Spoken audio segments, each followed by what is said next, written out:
Hello viewers, कैसे हैं आप सब। Welcome to my channel De Lex Legal. Myself Danish Siddiqui advocate and I am here to discuss the Indian penal code 1860 for the purpose of APO and PCSJ prelims exam. So हम लोग discuss करते हैं। आज जो हम लोगों का topic है डिस्कस करने का वो अबेटमेंट है, जो कि चैप्टर 5 में है और डील करता है सेक्शन 107 टू सेक्शन 120। सो हम लोग इसको डिस्कस करेंगे। इसका जो कॉन्सेप्चुअल क्लियरिटी है वो समझना बहुत ज़रूरी है, क्योंकि this topic is very confusing among the students. So हम लोग इसको बहुत थोड़ा कोशिश करेंगे अच्छे से इसको बेटर अंडरस्टैंडिंग इसकी लेने की, जो कि मे भी इसमें 2 लेक्चर लग सकता है इसको समझने में सारा और पूरा कवर करने में। तो चलिए शुरू करते हैं। सो सबसे पहले हम आपको बताना चाहेंगे कि the terminology abetment and abetment is different. So हम लोग पढ़ना है यहाँ पे abetment, which is spelling there by ABET, abet, and the other that is the confusing word here is that abate. Abate is something different. Abate का मतलब होता है ख़त्म हो जाना। जैसे कि फॉर द पर्पज़ ऑफ हम लोग क्रिमिनल प्रोसीजर में बहुत ये बात हम लोग को पढ़ने को मिली है कि हम लोगों का ये केस अबेट हो गया है। तो केस कब अबेट होता है? जब ऑफेंड जो एक्यूज्ड है उसकी डेथ अगर हो गई तो केस अबेट हो जाता है, मतलब ख़त्म हो जाता है। So that is the other thing. So यहाँ पे जो हम लोगों को पढ़ना है दैट इज़ अबेटमेंट। तो चलिए हम लोग शुरू करते हैं। सो अबेटमेंट को पढ़ने से पहले सबसे पहले हम लोगों को जानना है कि what is abetment. Abetment in actual होता क्या है? तो अबेटमेंट का जो स्कोप है बहुत ही वाइडर स्कोप है। ये अपने अंदर कई चीज़ें समा के चलता है, बहुत चीज़ें इसके अंदर आ जाती हैं। तो इसकी एक एग्जैक्ट मतलब कोई एक डेफिनेशन नहीं है, ये इंक्लूसिव है, अपने अंदर कई चीज़ें लेके चलता है। सो अबेटमेंट से हम लोग समझेंगे कि इसका मतलब होता है टू एड, टू असिस्ट, या फिर किसी तरह से प्रोवोक करना हो गया आपका। जैसे कि इसका एग्जांपल आप सीधा सीधा एक तरह से मान लीजिए कि अबेटमेंट जो होता है वो एक शख्स जो है वो खुद से नहीं करता है, वो किसी के द्वारा करवाता है। कोई एक एक्ट है जो कि मान लीजिए वो ऑफेंस है, उसको कोई एक शख्स जो है वो दूसरे शख्स से उसको कमिट कराता है। तो वो जो तरीका होता है कमिट कराने का that is known as abetment. और वो किसी भी तरह से हो सकता है। वो चाहे तो उसको एड कर सकता है, कोऑपरेट कर सकता है, इनकरेज कर सकता है। So generally it meaning thereby that encouraging someone to do something that is particularly a crime, that is called abatement.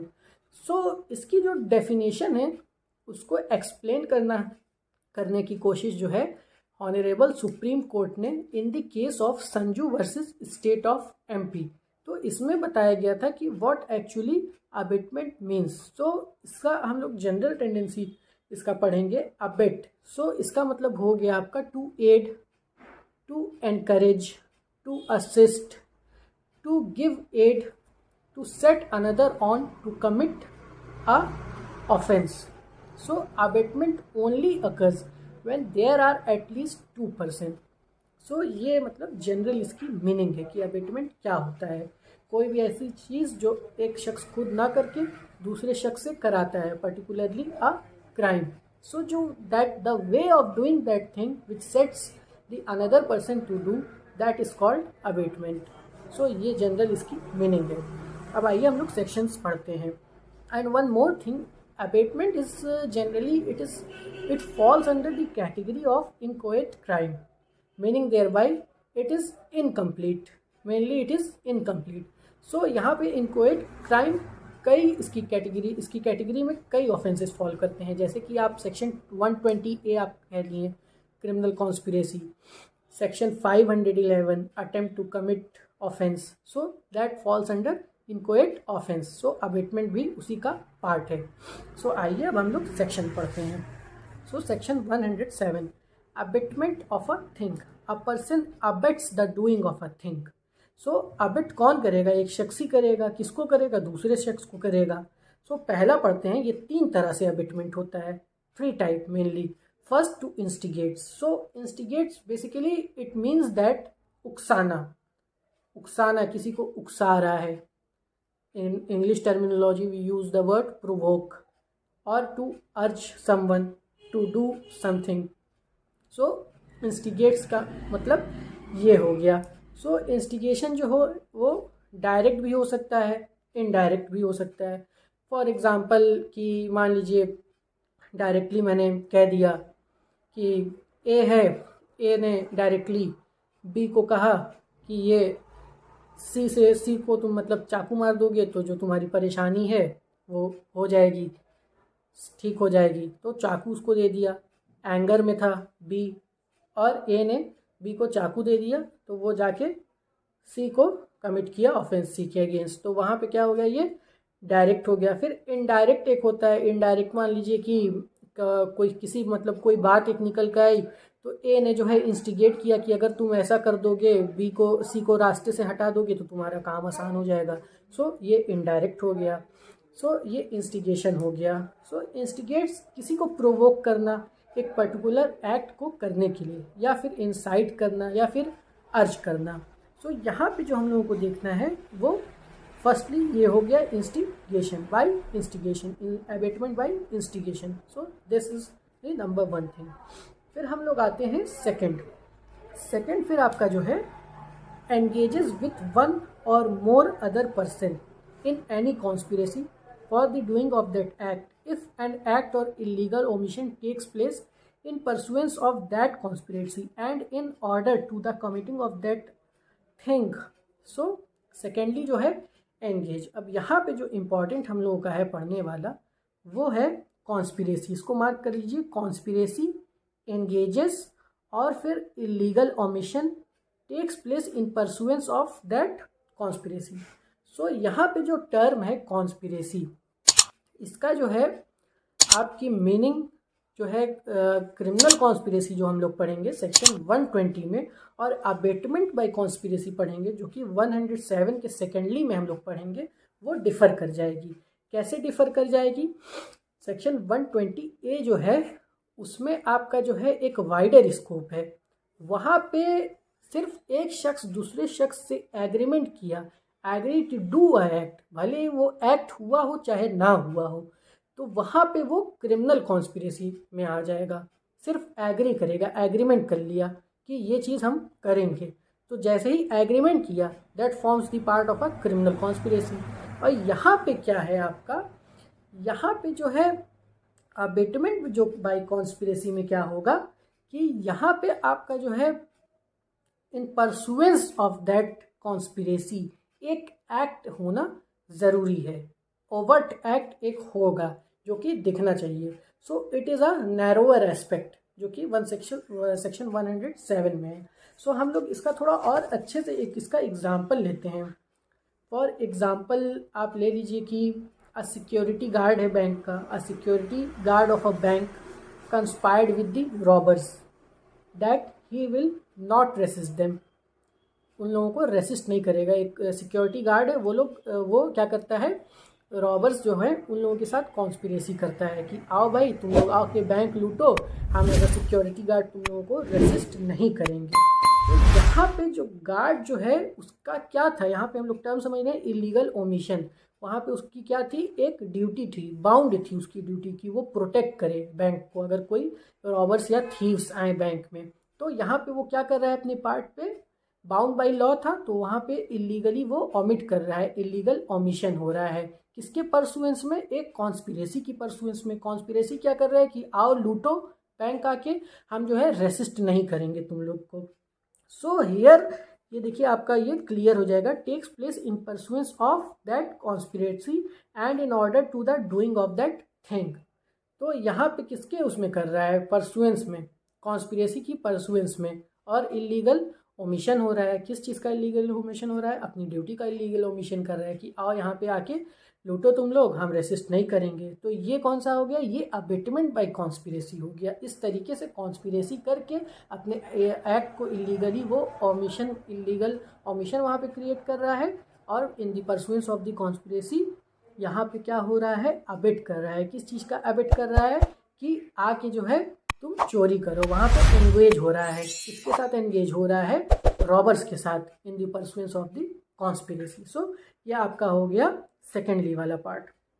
फिर हम लोग आते हैं थर्डली यहाँ पे। तो थर्डली जो आपका यहाँ पे है वो अबेटमेंट बाय एड हो गया। सो इसको हम लोग पढ़ते हैं अबेटमेंट बाय एड। अब ये देखिए इसका एग्जांपल हम देते हैं। For example A and B जो है वो है, बी को जो है सी पर बहुत गुस्सा आ गया। ए ने कहा ये लो चाकू, जाओ मार दो सी को।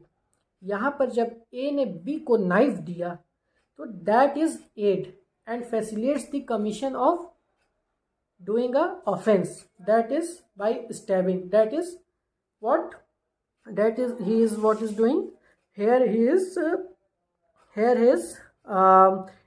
intentionally aids. किस तरह से aid कर रहा है? by giving the knife, by any act or illegal omission the doing of that thing.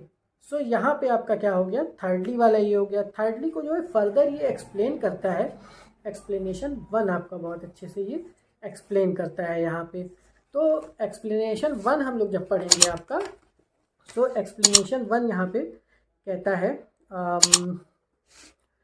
Person who by wilful misrepresentation or by wilful concealment of a material fact that he is bound to disclose voluntary causes or procures or attempts to cause or procures a thing to be done is said to instigate the doing of that thing. अब देखिए किस तरह से यहाँ पे explanation 1 में जो है और फर्दर क्या किया है ये सॉरी एक्सप्लेनेशन 1 को हम लोग पढ़ेंगे फर्स्टली के साथ, हम लोग पढ़ेंगे फर्स्ट वाले पार्ट्स के साथ जो कि इंस्टिगेशन बता रहा है। तो यहाँ पे हम लोग पढ़ेंगे किस तरह से इसको विलफुल मिसरिप्रेजेंटेशन। तो विलफुल मिसरिप्रेजेंटेशन आपका क्या होता है? फॉर एग्ज़ाम्पल हम आपको एक एग्ज़ाम्पल दे रहे हैं कि मान लीजिए कि एक पब्लिक सर्वेंट है, वो आया, आप ये एग्ज़ाम्पल से देखेंगे, वो आया जेड को पकड़ने। ए जो है वो जानता है कि सी जो है वो जेड नहीं है, बट वो क्या कहता है, पब्लिक सर्वेंट को कहता है कि सी ही जेड है।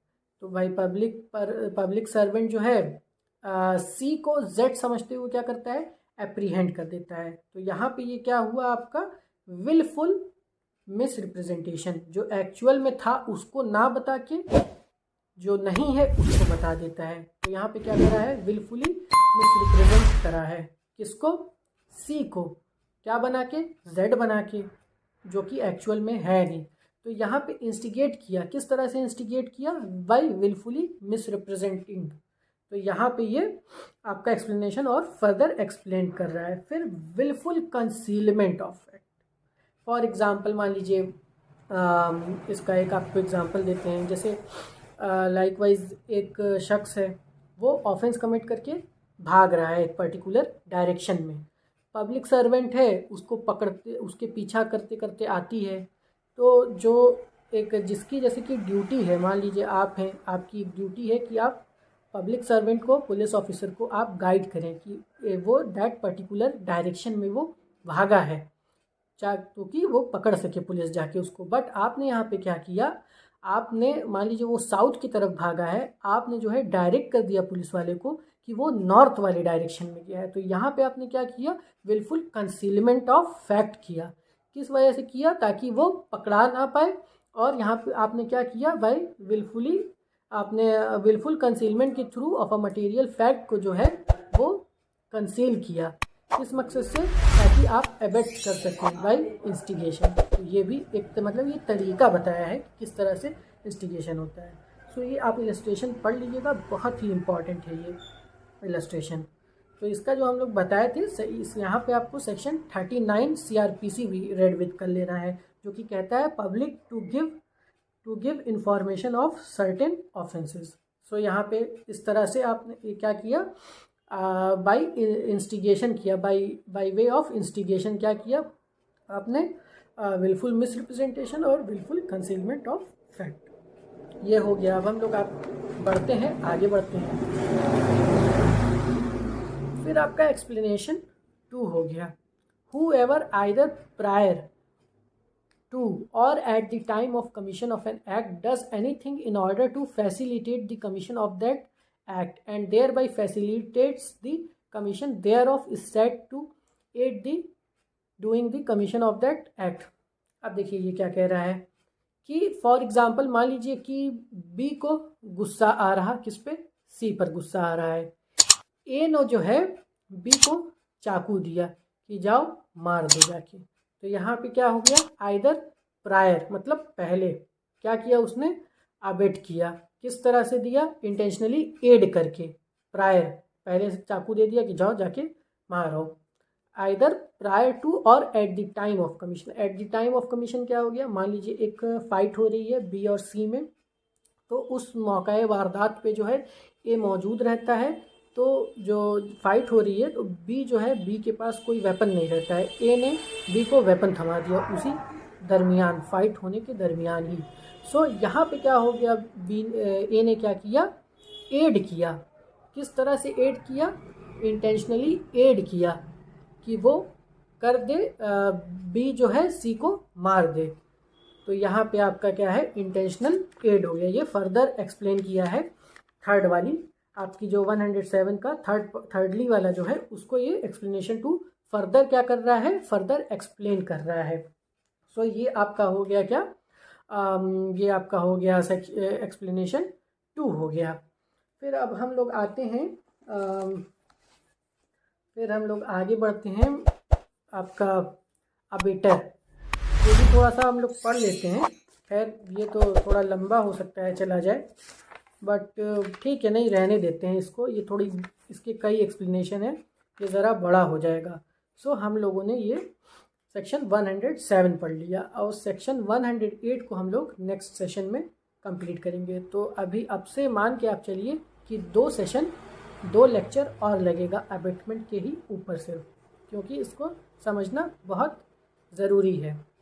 सो ये आप लोग समझ गए कि मेनली आप लोगों को होप सो काफ़ी हद तक समझ में आया होगा कि आपका अबेटमेंट क्या होता है। सो ये जो एक्सप्लेनेशन 2 है ये आपका किसको एक्सप्लेन कर रहा है, फर्दर एक्सप्लेन कर रहा है थर्डली वाले को। तो यहाँ पे एक चीज़ और हम लोगों का पढ़ना था, देयर बाय फैसिलिटेट्स। तो यहाँ पे फैसिलिटेट्स क्या कर रहा है, एड किस तरह से किया, उसने चाकू दे के एड किया। फैसिलिटेट क्या कर रहा है, फैसिलिटेट ये कर रहा है कि बी जो है वो सी के अगेंस्ट ऑफेंस कमिट करे। तो यहाँ पे वो फैसिलिटेट कर रहा है कि ऑफेंस कंप्लीट हो जाए by intentionally aiding B to commit the offence against C. So ये आपका थर्डली है, इंटेंशनली एड। तो हम लोग याद रखेंगे, पहला जो है बाय इंस्टिगेशन, सेकंड एंगेजेस, उसमें इलीगल ओमिशन हो गया। फिर आपका क्या आता है, इलीगल ओमिशन के साथ साथ आपका आता है in the pursuance of the conspiracy, आपका हो गया in the pursuance of that conspiracy, ये हम लोग याद रखेंगे। फिर थर्डली हो गया intentionally aid by any act or illegal omission the doing of that thing. ये आपका हो गया पूरा अबेटमेंट का तीनों पार्ट आपका हो गया, ये थर्डली तक पूरा हो गया।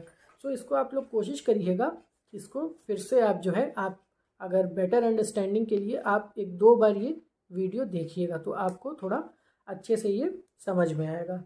सो ये हम लोगों का हो गया सारा अबेटमेंट का हो गया ये पार्ट। बाकी और इसमें एज सच कुछ बच नहीं रहा है, बस यही था जो समझाने वाला था। सो इसको आप लोग पढ़ने की कोशिश करिएगा अच्छे से, आपको ज़रूर ये समझ में आएगा। बाकी अपकमिंग 2 लेक्चर्स में हम लोग ये पूरा अबेटमेंट की टॉपिक ख़त्म कर देंगे, फिर हम लोग शुरू करेंगे क्रिमिनल कॉन्स्पिरेसी वाला पार्ट। सो यहाँ तक ही था आज आपका। अब हम लोग नेक्स्ट सेशन में जो है शुरुआत करेंगे इसकी, सेक्शन 108, ठीक है। सो अगर आपको मेरा पढ़ाया हुआ समझाया हुआ ज़रा भी अच्छा लगता है तो मेरी आपसे गुजारिश है कि ज़्यादा लोगों तक ये वीडियो को पहुंचाएं, इसको लाइक करें, शेयर करें अपने दोस्तों को, because it is beneficial not only for the aspirants who are preparing for PCSJ or APO exam, but also for the law students who are studying in the law college. So उन लोगों के लिए बहुत helpful होगा। सो ऐसे ही आप लोग हमारे साथ जुड़े रहेंगे। सो आपके लिए बहुत थैंक यू, शुक्रिया वेरी मच। अब आपसे मुलाकात करते हैं नेक्स्ट सेशन में।